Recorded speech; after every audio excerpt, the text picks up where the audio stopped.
ਸਾਰਿਆਂ ਨੂੰ ਪਿਆਰ ਭਰੀ ਸਤਿ ਸ਼੍ਰੀ ਅਕਾਲ। ਜਿਵੇਂ ਕਿ ਅਸੀਂ ਸਾਰੇ ਜਾਣਦੇ ਹਾਂ ਕਿ ਸਾਡੇ ਦੇਸ਼ ਵਿੱਚ ਕੀ ਚੱਲ ਰਿਹਾ ਹੈ।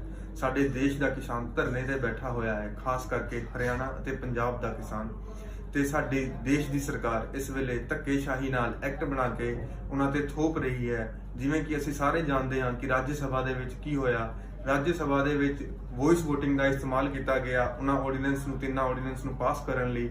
ਪਰ ਸਾਡੇ ਕੁਝ ਓਪੋਜੀਸ਼ਨ ਸੀਗੇ ਜੋ ਇਸ ਦੇ ਖਿਲਾਫ ਸੀ। ਉਹ ਕਹਿੰਦੇ ਸੀ ਵੀ ਇਹ ਸਹੀ ਨਹੀਂ ਹੈ ਤੇ ਰਾਜ ਸਭਾ ਦੇ ਸਪੀਕਰ ਦਾ ਫਰਜ਼ ਬਣਦਾ ਹੈ ਕਿ ਉਹ ਰਿਟਨ ਵੋਟਿੰਗ ਲਵੇ, ਪਰ ਉਹਨਾਂ ਨੇ ਇਦਾਂ ਦਾ ਕੁਝ ਨਹੀਂ ਕੀਤਾ। ਇੱਕ ਬੇਤੁਕਾ ਜਿਹਾ ਤਰਕ ਦੇ ਕੇ ਵੀ ਸਾਰੇ ਬੰਦੇ ਆਪਣੀ ਜਗ੍ਹਾ ਤੇ ਨਹੀਂ ਬੈਠੇ ਤੇ ਉਹਨਾਂ ਨੇ ਇਸ ਬਿੱਲ ਨੂੰ ਐਕਟ ਬਣਾ ਕੇ ਪਾਸ ਕਰ ਦਿੱਤਾ। ਤੇ ਐਜ਼ ਅ ਸਟੂਡੈਂਟ ਆਪਾਂ ਇਸ ਐਕਟ ਦਾ ਵਿਰੋਧ ਕਰਦੇ ਹਾਂ ਕਿਉਂਕਿ ਇਹ ਡੈਮੋਕ੍ਰੇਸੀ ਦੇ ਖਿਲਾਫ ਹੈ। ਜਿਸ ਤਰੀਕੇ ਨਾਲ ਇਹਨਾਂ ਨੇ ਇਸ ਬਿੱਲ ਨੂੰ ਪਾਸ ਕੀਤਾ ਹੈ, ਆਪਾਂ ਸਾਰੇ ਜਾਣਦੇ ਹਾਂ ਕਿ ਜੇ ਕਿਸਾਨ ਨੂੰ ਵਧੀਆ ਮੌਕਾ ਮਿਲੇ ਤੇ ਉਹਨੂੰ ਆਪਣੀ ਫਸਲ ਦਾ ਵਧੀਆ ਮੁੱਲ ਮਿਲੇ ਤੇ ਕੋਈ ਵੀ ਕਿਸਾਨ ਧਰਨੇ ਤੇ ਨਹੀਂ ਬੈਠੇਗਾ। ਜੇ ਸਾਡਾ ਕਿਸਾਨ ਧਰਨੇ ਤੇ ਬੈਠਾ ਹੈ, ਇਹਦਾ ਮਤਲਬ ਉਹਨੂੰ ਸਰਕਾਰ ਦੀ ਨੀਤੀਆਂ ਤੇ ਸ਼ੱਕ ਹੈ।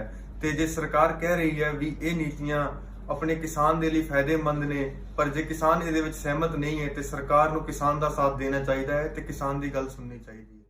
ਸਤਿ ਸ਼੍ਰੀ ਅਕਾਲ ਜੀ। ਸਰਕਾਰ ਕਹਿ ਰਹੀ ਹੈ ਵੀ ਕਿਸਾਨ ਵੀਰਾਂ ਨੂੰ ਗੁੰਮਰਾਹ ਕੀਤਾ ਜਾ ਰਿਹਾ ਹੈ, ਪਰ ਅਸੀਂ ਇੱਕ ਸਟੂਡੈਂਟ ਹਾਂ, ਸਾਨੂੰ ਤਾਂ ਕਿਸੇ ਨੇ ਗੁੰਮਰਾਹ ਨਹੀਂ ਕੀਤਾ। ਜਿਸ ਤਰ੍ਹਾਂ ਸਰਕਾਰ ਕਹਿੰਦੀ ਹੈ ਵੀ ਇੱਕ ਕਿਸਾਨ ਨੂੰ ਜਦੋਂ ਤੱਕ ਉਸ ਦੀ ਫਸਲ ਦਾ ਰੇਟ ਨਹੀਂ ਮਿਲਦਾ, ਉਹ ਆਪਦੀ ਫਸਲ ਨੂੰ ਇੱਕ ਜਗ੍ਹਾ ਸਟੋਰ ਕਰ ਸਕਦਾ ਹੈ। ਮੈਂ ਸਰਕਾਰ ਨੂੰ ਪੁੱਛਣਾ ਚਾਹੁੰਦਾ ਹਾਂ ਵੀ ਇੱਕ ਕਿਸਾਨ ਕੋਲੇ ਸਟੋਰੇਜ ਤਾਂ ਹੈ ਹੀ ਨਹੀਂ, ਨਾ ਹੀ ਉਸਦੇ ਕੋਲੇ ਇੰਨਾ ਟਾਈਮ ਹੁੰਦਾ ਹੈ ਵੀ ਉਹ ਆਪਦੀ ਇੱਕ ਫਸਲ ਨੂੰ ਸਟੋਰ ਕਰ ਸਕੇ, ਕਿਉਂਕਿ ਉਸਨੇ ਆਪਦੀ ਫਸਲ ਨੂੰ ਅੱਗੇ ਬੀਜਣਾ ਹੁੰਦਾ ਹੈ।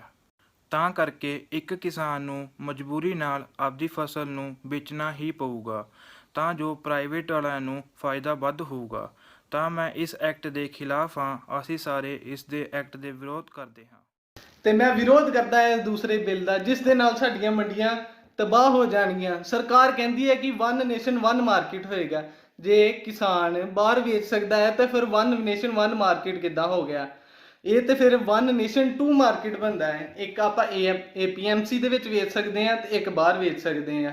ਗੱਲ ਇੱਥੇ ਮੁੱਕਦੀ ਹੈ ਵੀ ਜਦੋਂ ਆਪਾਂ ਨੂੰ ਰੇਟ ਬਾਹਰ ਵਧੀਆ ਮਿਲੂਗਾ। ਸਰਕਾਰ ਕਹਿੰਦੀ ਹੈ ਵੀ ਬਾਹਰ ਟੈਕਸ ਨਹੀਂ ਲੱਗੇਗਾ, ਇਹ ਨਹੀਂ। ਉਹਨਾਂ ਨੇ ਮਤਲਬ ਪ੍ਰਾਈਵੇਟ ਕੰਪਨੀਆਂ ਨੇ ਅਟਰੈਕਟ ਕਰ ਲਿਆ ਇੱਕ ਵਾਰੀ ਕਿਸਾਨ ਨੂੰ।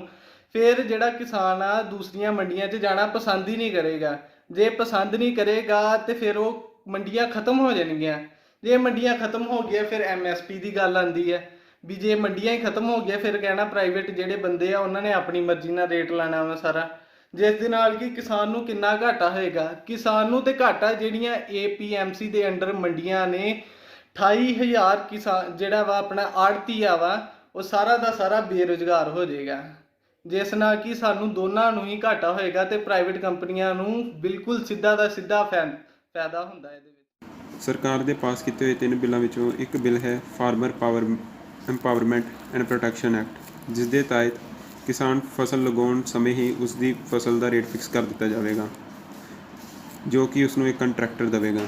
ਜਿਸ ਦੇ ਤਹਿਤ ਫਸਲ ਦੀ ਕਟਾਈ ਤੋਂ ਬਾਅਦ ਜੇ ਉਸ ਨੂੰ ਕਿਸਾਨ ਨੂੰ ਵੱਧ ਰੇਟ ਮਿਲ ਰਿਹਾ ਹੈ ਮੰਡੀ ਵਿੱਚ, ਉਹ ਉੱਥੇ ਜਾ ਕੇ ਆਪਣੀ ਫਸਲ ਨਹੀਂ ਵੇਚ ਸਕਦਾ, ਜੋ ਕਿ ਪਹਿਲਾਂ ਇੱਦਾਂ ਕਿਸਾਨ ਕਰ ਸਕਦਾ ਸੀ। ਜੇ ਉਸ ਨੂੰ ਘੱਟ ਰੇਟ ਮਿਲਦਾ ਸੀ ਬਾਹਰ ਕਿਤੇ, ਤੇ ਉਹ ਮੰਡੀ ਵਿੱਚ ਜਾ ਕੇ FCI ਕੋਲ ਆਪਣੀ ਫਸਲ ਵੇਚ ਦਿੰਦਾ ਸੀ। ਇਸ ਐਕਟ ਕਾਰਨ ਕਿਸਾਨ ਆਪਣੀ ਫਸਲ ਬਸ ਕੰਟਰੈਕਟਰ ਨੂੰ ਹੀ ਵੇਚ ਸਕੇਗਾ, ਉਹ ਬਾਹਰ ਕਿਤੇ ਆਪਣੀ ਫਸਲ ਨਹੀਂ ਵੇਚ ਸਕਦਾ, ਜਿਸ ਨਾਲ ਉਸ 'ਤੇ ਘੱਟ ਰੇਟ ਮਿਲ ਸਕਦਾ ਹੈ। ਜੋ ਕਿ ਕੰਟਰੈਕਟਰ ਨੂੰ ਮਨਜ਼ੂਰ ਹੋਊਗਾ ਉਹੀ ਰੇਟ ਉਸ ਨੂੰ ਮਿਲੇਗਾ। ਸੋ ਅਸੀਂ ਇਹਨਾਂ ਬਿੱਲਾਂ ਦੇ ਖਿਲਾਫ ਹਾਂ, ਜਾਂ ਤਾਂ ਇਹਨਾਂ ਬਿੱਲਾਂ ਵਿੱਚ ਸੁਧਾਰ ਕੀਤਾ ਜਾਵੇ, ਜਿੱਦਾਂ ਕਿ ਕੰਟਰੈਕਟਰ ਨੂੰ ਵੀ ਵੇਚ ਸਕੇ ਜਾਂ ਬਾਹਰ ਵੀ ਜੇ ਉਹਨੂੰ ਰੇਟ ਸਹੀ ਮਿਲਦਾ ਹੈ ਉੱਥੇ ਵੀ ਵੇਚ ਸਕੇ। ਇਹ ਨੇ ਅੱਜ ਦੀਆਂ ਸਰਕਾਰਾਂ ਜਿਨ੍ਹਾਂ ਦਾ ਕਹਿਣਾ ਸੀ ਕਿ ਅਸੀਂ ਕਿਸਾਨ ਵੀਰਾਂ ਦੀ ਕਮਾਈ ਵਿੱਚ 2 ਗੁਣਾ ਤੱਕ ਦਾ ਵਾਧਾ ਕਰਨਾ ਚਾਹੁੰਦੀਆਂ, ਤਾਂ ਫਿਰ ਹੁਣ ਤੱਕ 40 ਤੋਂ 50 ਸਾਲਾਂ ਵਿੱਚ MSP ਰੇਟਾਂ ਵਿੱਚ ਸਿਰਫ 22 ਤੋਂ 23% ਤੱਕ ਦਾ ਹੀ ਵਾਧਾ ਕਿਉਂ ਹੋਇਆ? ਕਿੱਥੇ ਹੈ ਉਹ ਸਰਕਾਰ ਜਿਹੜੀ ਕਿਸਾਨਾਂ ਦੇ ਸਿਰ ਉੱਤੇ ਸੱਤਾ ਵਿੱਚ ਆਈ ਤੇ ਅੱਜ ਉਹ ਕਿਉਂ ਸੁੱਤੀ ਪਈ ਹੈ? ਕਿਉਂ ਨਹੀਂ ਕਿਸਾਨ ਵੀਰਾਂ ਦੇ ਹੱਕ ਵਿੱਚ ਉਹ ਕੁਝ ਬੋਲਦੀ? ਹਰ ਸਾਲ 5% ਦਾ ਵਾਧਾ ਕਿਉਂ ਨਹੀਂ ਕੀਤਾ ਗਿਆ ਤਾਂ ਜੋ ਸਾਡੇ ਕਿਸਾਨ ਵੀਰ ਹੈ ਉਹਨਾਂ ਨੂੰ ਹੋਰ ਹੌਸਲਾ ਮਿਲੇ, ਉਹ ਹੋਰ ਤਰੱਕੀ ਕਰ ਸਕਣ?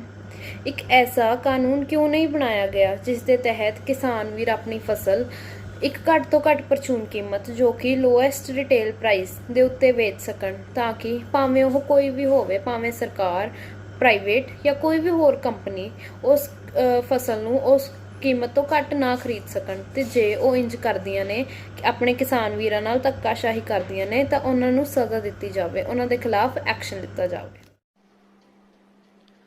ਸਟੇਟ ਗਵਰਨਮੈਂਟ ਨੂੰ ਚਾਹੀਦਾ ਹੈ ਕਿ ਪੋਲਿਟਿਕਸ ਤੋਂ ਉੱਪਰ ਉੱਠ ਕੇ ਕਿਸਾਨਾਂ ਦਾ ਸਾਥ ਦੇਣ ਅਤੇ ਉਹਨਾਂ ਦੇ ਹੱਕ ਲਈ ਆਪਣੀ ਪੂਰੀ ਬਣਦੀ ਕੋਸ਼ਿਸ਼ ਕਰਨ, ਅਤੇ ਉਹਨਾਂ ਨੂੰ ਚਾਹੀਦਾ ਹੈ ਕਿ ਗ੍ਰਾਮ ਪੰਚਾਇਤਾਂ ਨੂੰ ਇਹ ਸੁਚੇਤ ਕੀਤਾ ਜਾਵੇ ਕਿ ਸਾਰੀਆਂ ਗ੍ਰਾਮ ਪੰਚਾਇਤਾਂ ਆਪਣੇ ਆਪਣੇ ਪਿੰਡ ਗ੍ਰਾਮ ਸਭਾ ਬੁਲਾਉਣ ਅਤੇ ਮਤੇ ਪਾਸ ਕਰਨ ਜੋ ਕਿ ਇਸ ਬਿੱਲ ਦੇ ਵਿਰੋਧ ਵਿੱਚ ਹੋਣ, ਅਤੇ ਉਹਨਾਂ ਨੂੰ ਕਾਰਵਾਈ ਰਜਿਸਟਰ ਦੇ ਵਿੱਚ ਰਜਿਸਟਰ ਕਰਵਾਉਣ, ਤਾਂ ਕਿ ਲੀਗਲੀ ਇਸ ਬਿੱਲ ਨੂੰ, ਜੋ ਕਿ ਕਿਸਾਨਾਂ ਦੇ ਵਿਰੁੱਧ ਹੈ, ਇਹ ਮੰਨਿਆ ਜਾਂਦਾ ਹੈ, ਉਹਨੂੰ ਸੁਪਰੀਮ ਕੋਰਟ ਵਿੱਚ ਚੈਲੰਜ ਕੀਤਾ ਜਾ ਸਕੇ ਅਤੇ ਪੱਕੇ ਤੌਰ 'ਤੇ ਚੈਲੰਜ ਕੀਤਾ ਜਾ ਸਕੇ, ਅਤੇ ਜਿਸ ਨਾਲ ਵੀ ਕਿਸਾਨਾਂ ਦੀਆਂ ਜ਼ਰੂਰੀ ਮੰਗਾਂ ਜਿਵੇਂ ਕਿ MSP ਅਤੇ ਪ੍ਰਾਈਸ ਐਸ਼ੋਰਿਟੀ ਜਿਹੜੀਆਂ ਨੇ, ਇਹ ਪੂਰੀਆਂ ਕੀਤੀਆਂ ਜਾ ਸਕਣ ਅਤੇ ਇਹਨਾਂ ਨੂੰ ਲਾਗੂ ਕੀਤਾ ਜਾ ਸਕੇ। ਜਿਨ੍ਹਾਂ ਵੀ ਲੋਕਾਂ ਦਾ ਇਹ ਮੰਨਣਾ ਹੈ ਕਿ ਇਹ ਬਿੱਲ ਕਿਸਾਨ ਪੱਖੀ ਨੇ, ਉਹ ਸਾਡੇ ਕੁਝ ਸਵਾਲਾਂ ਦਾ ਜਵਾਬ ਦੇਣ ਅਤੇ ਇਹ ਸਾਨੂੰ ਦੱਸਣ ਕਿ ਇਹ ਬਿੱਲ ਕਿਸਾਨ ਵਿਰੋਧੀ ਕਿਵੇਂ ਨਹੀਂ ਹਨ।